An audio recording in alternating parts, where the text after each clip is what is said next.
Mostramos el panorama económico nacional e internacional con datos y cifras que revelan los factores que afectan a los salvadoreños. Diálogo con Ernesto López, Análisis Económico. ¿Qué tal? ¿Cómo están? Qué gusto, qué placer saludarles desde los estudios centrales de Grupo Megavisión en la colonia Escalón. Estamos desde luego transmitiéndoles a ustedes nuestra señal en vivo. Gracias por sintonizarnos en este miércoles 10 de agosto. Bienvenidos al análisis económico semanal.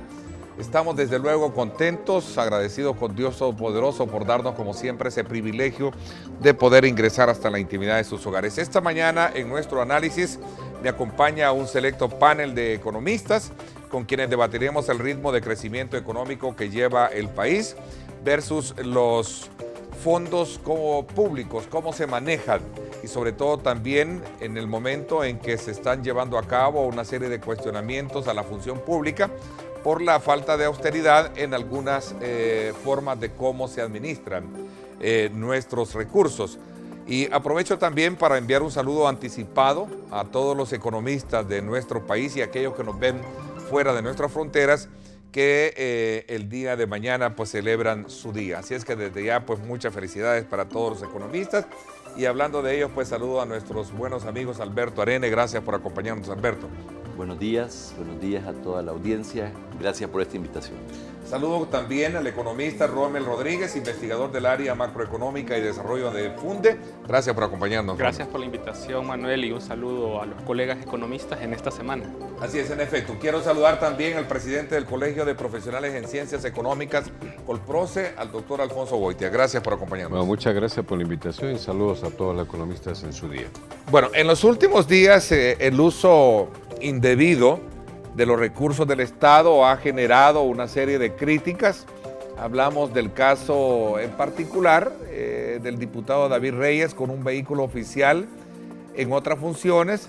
El tema también que se le señala a la presidenta de la Asamblea Legislativa, Lorena Peña, por supuesto gastos excesivos destinados a seguridad. Ella ya ha hecho las aclaraciones pertinentes. También el caso de David Reyes ha aceptado su error y pues desde luego así están las cosas. El punto acá, fíjense ustedes, el punto de discusión es que si esto, cómo puede de alguna manera elevarse o avivar un poco el debate más allá de lo que resulta ser las necesidades que tiene el Estado y más aún cuando el mismo Ministerio de Hacienda ha hablado de recortar el presupuesto a algunas carteras, y esto pues debido a la escasez que se tiene dentro de la estructura o la base fiscal de nuestro país.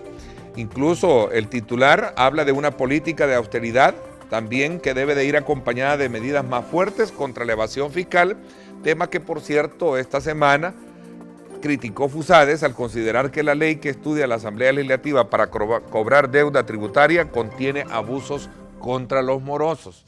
Este es otro tema que también quiero sumarlo a la discusión porque tiene que ver con todo ello. Así es que será muy enriquecedor conocer desde el punto de vista de ustedes este análisis pertinente que planteamos al país, al mundo, a través de nuestro programa. Y serán tres preguntas claves que como siempre están presentes, las que nos van a ayudar también a desarrollar este debate. La primera pregunta dice así, vea usted, ¿existe o no conciencia en la clase política sobre la austeridad? Porque ese es un punto clave, es decir, todos critican, todos hablan, pero la pregunta es, ¿qué conciencia tiene la clase política, que es la que administra los fondos públicos, sobre este tema de austeridad? La segunda pregunta dice así, vea usted, ¿debe el país aplicar la recomendación del Fondo Monetario Internacional para reducir el gasto público? Esa es la segunda pregunta. ¿En manos de quién es la tercera? ¿En manos de quién debe estar el cobro de la deuda tributaria? Porque este es un debate que también ha sido sometido de que no debería de ser el ministerio, sino que debería ser un ente paralelo, ¿verdad? Que actúe con mucha transparencia. Así es que son elementos claves que nos van a ayudar desde luego a desarrollar en esta hora y media nuestro programa. Los invito a que hagan uso de nuestros sistemas de comunicación. Hemos introducido para usted, si piensa salir, una nueva modalidad de tener su programa en vivo a través de nuestra cuenta en Facebook. Búsquenos como Diálogo con Ernesto López. Ahí de esa manera usted encuentra nuestra señal en vivo. Si va en su vehículo, tiene su teléfono, si va por las calles, donde sea, busque Diálogo con Ernesto López y ahí encuentra nuestra señal en vivo a través de su teléfono inteligente. Y nuestro sistema de comunicación, @diálogo21, @Neto López Radio. Son las dos cuentas en Twitter que tiene disponibles para que usted participe precisamente aportando en el debate de nuestro programa. Hacía la reflexión de que el día de mañana se celebra el Día del Economista. Más allá de una celebración, yo siempre he dicho que estos días son importantes para hacer una reflexión sobre el papel que hacen los economistas para examinar el estado o el entorno mismo en el que se rodea el rubro, en este caso muy en particular de la economía. A ver, comienzo por ello. Bueno, yo creo que con respecto a tu pregunta, esta última que tú haces, yo creo que también debe partirse, perdón por ponerme un poquito académico, por también una reflexión cómo se encuentra la disciplina económica, ¿verdad? O sea, también el trabajo, los aportes que hacen los economistas al país con sus discusiones, con los diálogos, con sus investigaciones que son muy importantes, pero también tenemos que reconocer que la economía como disciplina está atravesando un momento bastante complicado, digamos especialmente después de la crisis financiera mundial que tuvo su epicentro en Estados Unidos y que esto ha venido a recomponer un montón de teorías tradicionales. Es importante entender que la economía, para analizar más a profundidad la realidad de un país, necesitas un poco los instrumentos de la economía política. O sea, el concepto de economía política no es que sea política partidaria, sino que es economía política en tanto que analiza a profundidad los procesos económicos que hay en el país. En esa perspectiva, hay que hacer un análisis de esa realidad en el caso de El Salvador. Sin inversión privada y crecimiento, el problema fiscal se agrava y entonces hay problemas para poder asumir también la misma agenda social, que no es solamente un tema de mejor redistribución y de mejores impuestos. Y finalmente hay otro debate abierto ahora, de gran actualidad, que es el debate entre sociedades más cerradas y sociedades abiertas. El debate en el Brexit, sobre el Brexit en Europa nos lo tiene, y este tema yo creo que es absolutamente relevante en el país. Yo creo que más que lo que hemos estado haciendo es administrar la pobreza y la escasez, no en una agenda de desatar, ¿verdad?, la inversión y el crecimiento y quitar todas aquellas trabas que lo impiden. En este sentido, el tema que nos ubica ahora, y con esto termino, tú dices, bueno, es un tema de austeridad y cómo ha estado el crecimiento. En última instancia, el problema que tenemos fiscal es un problema, no es un problema de gasto excesivo, sino que es un problema de que en este país se produce y exporta muy poco. Si la deuda pública, que andará por 17.000 millones, si tuviéramos de PIB 100.000 millones, entonces tendríamos 17%. No es nada, son peanuts, cacahuetes, como dicen, ¿verdad? Eso no quiere decir que no tengamos que apretarnos el cincho y sobre todo en aquellos gastos excesivos. Pero el problema central, me parece, es un tema de cómo creamos las condiciones para fomentar la inversión privada, porque el Estado está quebrado, ¿verdad? A menos que quiera endeudarse más para aumentar la inversión pública, ¿verdad? Llama la atención que los sectores de oposición y la derecha planteen el despilfarro, supuestamente como el concepto básico para mostrar la ineficiencia del Estado y para posibilitar, si es posible, la quiebra del Estado. Yo creo que el planteamiento de Alfonso que acaba de hacer es sesgado. Primero, el gobierno ha tenido, bueno, contrariamente a lo que el mismo FMLN dice, fíjense bien, yo digo que este es el primer gobierno verdaderamente del FMLN, porque el segundo era conducido por Mauricio Funes, o sea que yo lo salvo, por decirlo así, ¿verdad? No les doy 7 años, sino que les doy 2 y pico, ¿verdad? Ellos asumen todo, yo digo, fueron electos pero, o sea que soy más benevolente todavía que tú tal vez, en ese sentido. Tú también coincides en eso. Yo estoy en otra cosa. Está bien, pero entonces, a lo que voy es a lo siguiente. El gobierno tenía, cuando llegó, toda la información sobre la situación fiscal y sobre la situación de la deuda previsional. Y sin embargo, ¿verdad? Que era ya una emergencia. Y sin embargo, tuvieron una serie de iniciativas, no hicieron absolutamente nada al respecto. Tomaron una serie de iniciativas de parches en términos del tema fiscal, ¿verdad? En lugar de entrarle a una reforma fiscal integral que nunca se ha hecho en el país. Nunca hemos tenido un gabinete económico unificado. Y eso es importante, ¿verdad?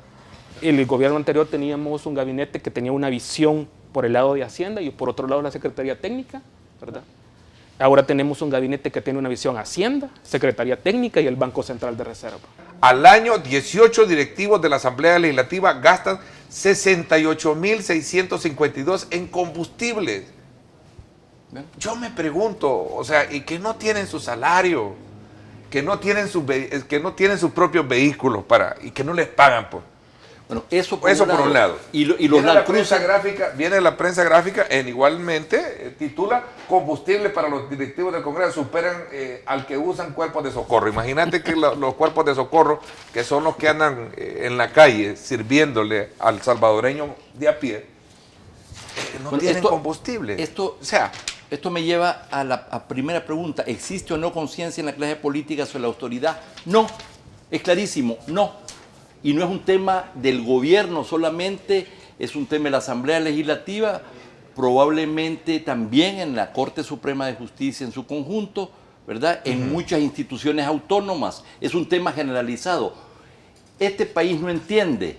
O sea, pareciera que es necesario llegar al abismo, ir al despeñadero, para que entonces reaccionar. Y aún así, cuando es claro que vamos al despeñadero, a menos que haya un viraje muy radical en muchos sentidos, ¿verdad? En términos de contención del gasto, en términos de acuerdos fiscales, ley de responsabilidad fiscal, en términos de una estrategia del tema de la reforma previsional y de la misma reforma fiscal integral, del tema del crecimiento, del tema de toda la administración, de la forma como se ha violado la Constitución, en la forma como se aplica, como se administran las finanzas públicas. Lo que recogemos de estos casos que hemos conocido recientemente solamente son los eslabones sueltos que permiten desnudar cómo se está administrando el tema público. ¿Por qué los directivos necesitan comprar una camioneta Land Cruiser nueva que vale $80,000 en estos momentos, cuando las que tienen están muy bonitas y tienen una vida útil de unos 8 años más porque son muy buenas y duran más, ¿va? Por ejemplo. Y no se salva, y no es solamente en el órgano legislativo, el judicial es igual, sí. el ejecutivo es igual. Yo no he visto liderazgo, ¿verdad?, en la transformación de la economía del país, con una visión y una estrategia coherente donde se cierran filas en torno a ese liderazgo. Punto número 1. Y en segundo lugar, si bien Carlos Cáceres ha sido la persona que ha tenido la mayor fuerza, la mayor, no sé si... responsabilidad, él no controla muchas cosas del gasto, no controla lo que hacen los ministerios, no controla porque no tiene el poder suficiente, no controla lo de la Asamblea Legislativa. Ni la Corte. Pero entonces, la sociedad civil sí lo está controlando a través... Sí, pero tampoco ha dicho Carlos Cáceres, yo no puedo conducir las finanzas públicas en estas condiciones, señor presidente de la República. O contenemos el gasto y avanzamos en la inversión, en el crecimiento y llegamos a consensos con otros partidos políticos, ¿verdad? Yo no he visto ese tipo de acción que es la que necesitamos. En tu programa yo me recuerdo haber planteado que el Fondo Monetario que dirige Lagarde no es el mismo. Hay cambios importantes en la visión. El impacto de la crisis internacional del 2008-2009 creo que minó el paradigma neoliberal ortodoxo, ¿verdad? Y entonces esto nos lleva ahora que ese ogro que era sobre todo para determinadas posiciones el fondo, ahora resulta que el gobierno de izquierda de El Salvador está dispuesto a llegar a un acuerdo con el fondo. Entonces, ¿qué es lo que sucede aquí? ¿Cómo se explica eso? Bueno, primero hay una necesidad. Sin la necesidad no se estuviera de acuerdo. Cumpliendo nuestra misión de dar aportes importantes al debate del país, no me resta más que agradecerles a ustedes su preferencia. Gracias, pásenla bien y como siempre recuerden lo más importante, amar a Dios sobre todas las cosas. Mostramos el panorama económico nacional e internacional con datos y cifras que revelan los factores que afectan a los salvadoreños. Diálogo con Ernesto López, Análisis Económico.